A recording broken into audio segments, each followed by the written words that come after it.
గద్దెనెక్కి ఈరోజు కనీసం అట్లీస్ట్ నిరుద్యోగులు చర్చలు జరపకుండా కనీసం ప్రెస్ మీట్ కూడా పెట్టకుండా ఢిల్లీ తిరుగుకుంటూ తన చీరను ఎట్లా కాపాడుకోవాలా ఎవరిని ఎలా లాక్కోవాలనే పరిస్థితిలో ఉన్నాడు. కానీ ఆయన జాబ్ మీద సోయింది, ఆయన సీఎం జాబ్ మీద సోయి ఉంది.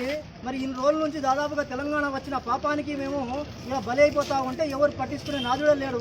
తెలంగాణ ఏర్పడకపోతే మీరు అందరూ సెట్ అయ్యేటోళ్ళేమో.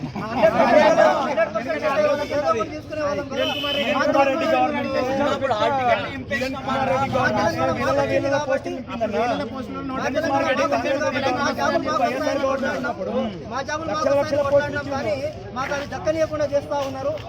అరే మన తెలంగాణ పాలకురాల మన ఇచ్చేది పోతుంది ఆంధ్రలో ముందట సిగ్గురా నాయన. మహబూబ్ నగర్ ఇచ్చేది కూడా పోతుంది. మామూలు బిడ్డ పోయి కూడా నల్లమల అడవుల నుంచి తొక్కుకుంటా వచ్చినట్ట. మరి తొక్కుకుంటా కాదు, భూములు అమ్ముకుంటా చేసుకుంటా డబ్బులు సంపాదించుకొని గద్దెనెక్కి. నాకు ఇప్పుడు అనిపిస్తుంది తొక్కుకుంటా వచ్చినంటే నిరుద్యోగులను తొక్కుకుంటా సీఎం అయినా నిరుద్యోగులు బాగా తొక్కుకుంటా పైకి వచ్చినాం అంతే. ఇంకా అంతకుమించి ఏం లేదు. నిరుద్యోగులు లేకుంటే నీ ప్రభుత్వమే లేదు, ఈ రోజు కాంగ్రెస్ ప్రభుత్వమే లేదు.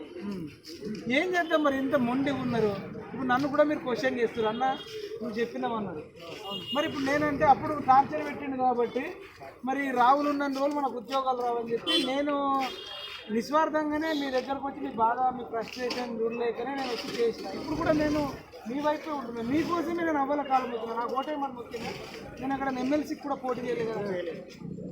చెప్పండి అంటే నువ్వు అప్పుడు అడగాలనుకున్నావు కదా, అలా వచ్చినావని నేను వచ్చినావని. ఇప్పుడు నేను వచ్చితే కాదని నేను అంటే కదా. మీరు కూడా మరి మీరు నన్ను అడిగితే ఓటర్లు కూడా మిమ్మల్ని అడుగుతారు అంతే కదా.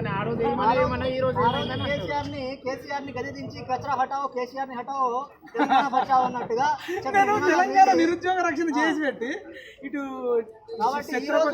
కూడా ఇంకా సంవత్సరంన్నరలో కూడా ఈ నినాదం కూడా రావచ్చు. రేవంత్ రెడ్డి హటావో, తెలంగాణ బచావో ఇది బాగుంది. అదే ఇన్ని రోజులు కొట్లాడినాం కాబట్టి ఇంకా పోయేదేం లేదు. మీరు కూడా నిరుద్యోగం నుంచి ఉద్యోగాలు వచ్చారు కాబట్టి మీరు అట్లీస్ట్ ఒక కాంపిటీషన్ ఎగ్జామ్ రాయకుండా భూములు అమ్ముకొని ఏదో సీఎంలకి చేసుకుంటున్నారు. కానీ నిరుద్యోగులు అంత అల్టిమేట్ గా టాలెంట్ ఉన్న వాళ్ళు ఎట్టి పరిస్థితుల్లో ఒకరొకరు ఏదైనా ఒక రంగాన్ని ఎంచుకొని ఎంఎస్ఎంఈ చిన్న పరిశ్రమలు పెట్టి ఎట్టి పరిస్థితుల్లో వాళ్ళు కూడా ఆ ఉద్యోగాలు పొందే అవకాశం త్వరలోనే ఉంది. ఇంకా 10 సంవత్సరాల్లో తెలంగాణ కూడా శాసించే శక్తి మా నిరుద్యోగాలకు ఉంది 100%. కాబట్టి దయచేసి ఇప్పటికైనా మీరు అణచివేత ధోరణి మానుకొని తెలంగాణ నిరుద్యోగులతోటి చర్చలు జరిపి వాటికి ఏదో ఒకటి కనీసం ప్రెస్ మీట్ పెట్టి చర్చలు లేరు మేము అంటరాని వాళ్ళమా? కనీసం అంటుకోయా అప్పుడు పూసుకున్నారు కదా ఒక్కొక్కడు. అప్పుడు బాగా ఈడికొచ్చి చర్చలు పెట్టి అన్ని పెట్టి రాహుల్ గాంధీ ఈడు వరకు తీసుకొచ్చి కనీసం ఇప్పుడు చర్చలు కనీసం 5 మినిట్ కాదు 2 మినిట్ కూడా కనీసం ప్రెస్ మీట్ పెట్టి ఇది ఉంది ఇది లేదని చెప్పడానికి కూడా వీల్లేదు వీళ్ళు.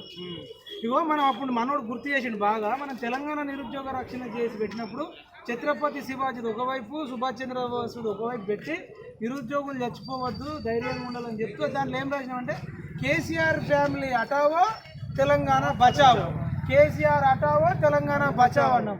ఇప్పుడు మనం కనుక ఈ రేవంత్ రెడ్డి వినకపోతే రేవంత్ రెడ్డి హటావో నిరుద్యోగి బచావో అన్నాం. ఇక మన నిరుద్యోగులకి కదా.